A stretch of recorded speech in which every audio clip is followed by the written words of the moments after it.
আসসালামু আলাইকুম। প্রিয় দর্শক, গত কদিন ধরে বাংলাদেশের রাজনীতির অঙ্গনে খুব গুরুত্বপূর্ণ আলোচনার বিষয় হচ্ছে বেগম খালেদা জিয়ার অসুস্থতা এবং তার চিকিৎসা,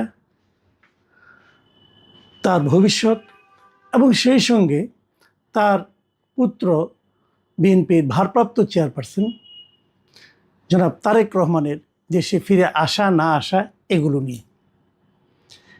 কিন্তু এইগুলি যে আলোচনার বিষয়, এটা অন্য সময় হলেও আলোচনা হতো, কিন্তু এখন একটু বেশি হচ্ছে এই কারণে এই আলোচনাগুলোর এই যে বিষয়গুলো, ঘটনাগুলো, এগুলোর উপর অনেক কিছু নির্ভর করছে আগামী নির্বাচন, নির্ভর করছে আগামী নির্বাচনের ফলাফল।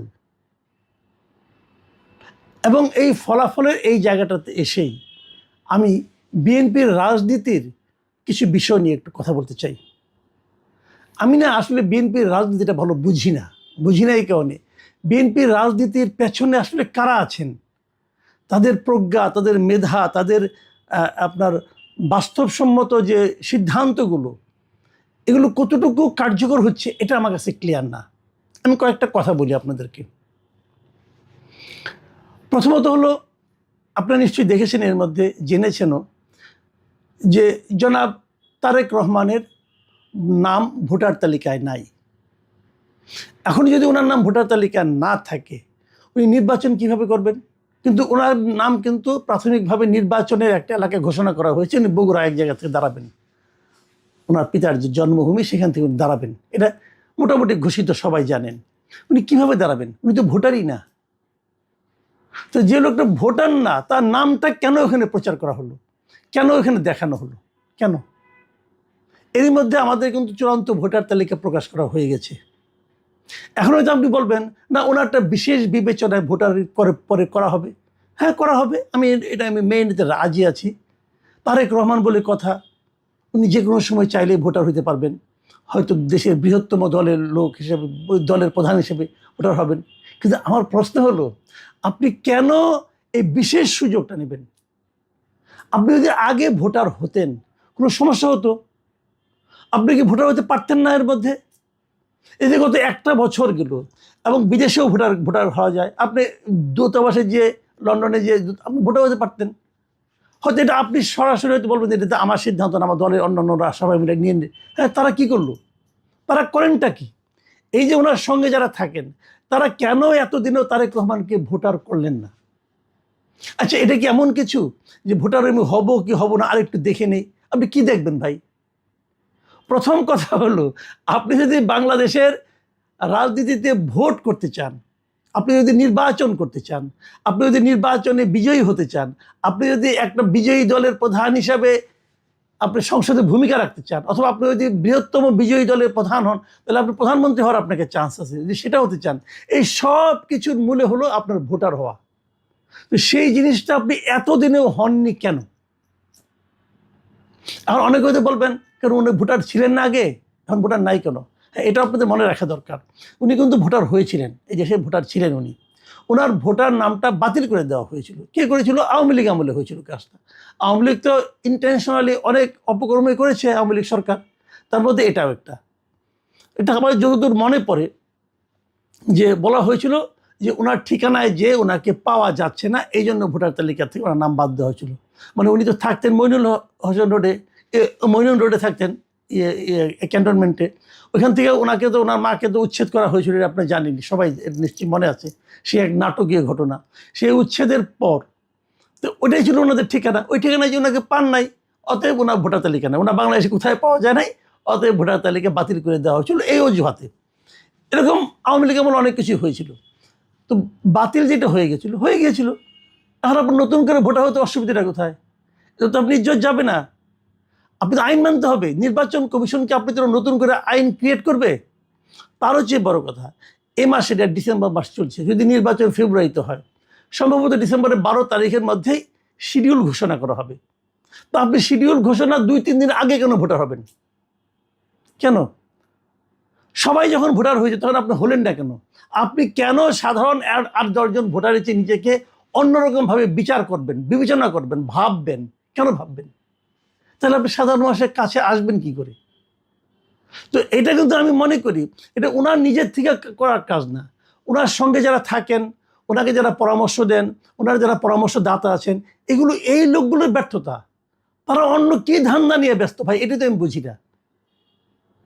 ধান্দার কিন্তু শেষ নাই, অনেক ধান্দার খবর আমরা পাই ভাই, এগুলো বলবো একে একে, আর কটা দিন যাক। কে যে কি করে বেড়াচ্ছেন সবই জানি আমরা। তো তারা কি করেন? লন্ডনে গেলে ওনার সঙ্গে দেখা করতে গেলে কত নজরানা দিতে হয়, কাকে কত দিতে হয়, সেগুলোর হিসাব তো আমরা পাই। তো এইভাবে যদি চলে তাহলে রাজনীতি কিভাবে হবে? এইগুলো একটা প্রসঙ্গ। দ্বিতীয় প্রসঙ্গ হচ্ছে যে উনি যে আসছেন না, এটা নিয়ে কিন্তু নানা আলোচনা হচ্ছে, আলোচনার সামনে আরও হবে, আরও হবে।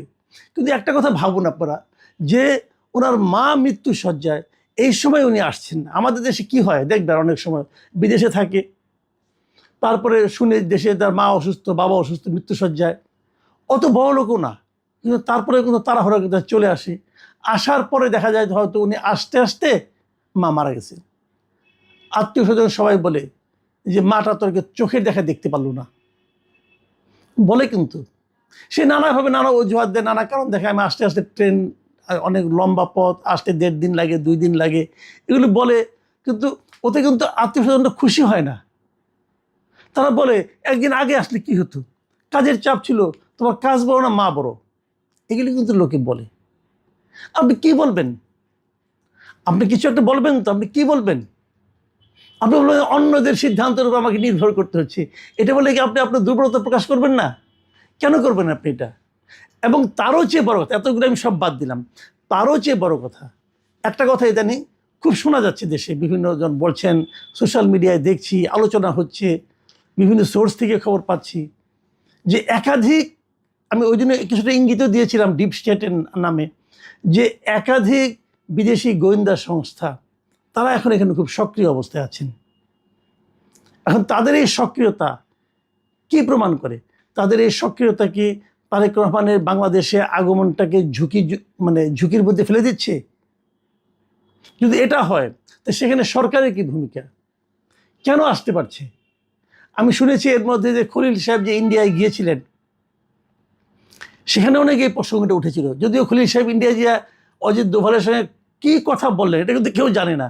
ভাই আপনি বলেন না কেন, দেশের মানুষকে বলেন, আপনি যদি ভালো কিছু অর্জন করতেন তাহলে সেটা ফুলিয়ে ফাঁপিয়ে বলতেন যে আমরা এইগুলি করেছি, এগুলি পেয়েছি।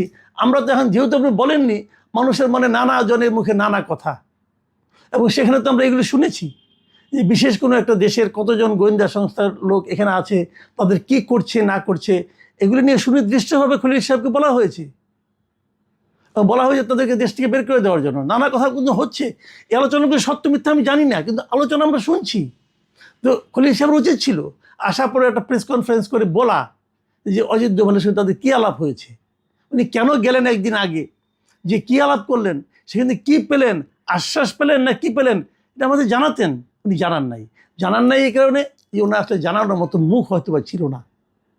কিন্তু আমরা যতটুকু শুনেছি বিভিন্ন সোর্স থেকে, বিভিন্ন মাধ্যমে, সেটা হলো সুনির্দিষ্ট ভাবে বলা হয়েছে যে কয়েকটা দেশের কথা বলা হয়েছে, তাদের গোয়েন্দারা বাংলাদেশে এখন অবাধে বিচরণ করছে। এখন এই গোয়েন্দারা এরাই কি বেসিক্যালি তারেক রহমানের জীবনের জন্য হুমকি? অন্ততপক্ষে তারেক রহমানের কাছে এই ইনফরমেশনটা আছে। যদি সেটা হয়, সেটা দূর করার দায়িত্ব কার? সরকারের। সরকার সেটা পারছে? যদি না পারে তাহলে এরকম হতে থাকবে। তো এখানে দুটো পার্ট। কিন্তু আবার আরেকটা কথা মাংস উঠে, অনেকে বলে যে ধরা যাক তারেক রহমান সাহেব ঠিক সময় আসলেন না, আসতে পারলেন না, অথবা আসতে আসতে অনেক কিছু ঘটে গেল, আল্লাহ না করুক, কিন্তু ঘটে গেল, ধরা যাক, লাভটা হবে কার? সিম্পলি কথাটা ভাবেন যে অপরাধ বিজ্ঞানে কি বলে, যখন কোনো একটা অঘটন ঘটে, অঘটনের পেছনে কে, যদি সেটা তোমরা খুঁজতে চাও, তাহলে প্রথম দেখবা যে এই অঘটনের ফলে লাভ হলো কার, মানে বেনিফিশিয়ারি কে। যিনি বেনিফিশিয়ারি তার দিকে প্রথম সন্দেহের চোখে তাকাও। তো তারেক রহমান যদি ঠিকঠাক মতো না আসতে পারেন তাহলে কি হবে? দেশে ওনার ইমেজ ক্ষতিগ্রস্ত হবে, বিএনপির ইমেজ ক্ষতিগ্রস্ত হবে, বিএনপির ভোট কিছুটা কমবে। লাভ হবে কার? লাভ কি কোনো পলিটিক্যাল পার্টির হবে? লাভ কি কোনো ব্যক্তির হবে? লাভ কার হবে?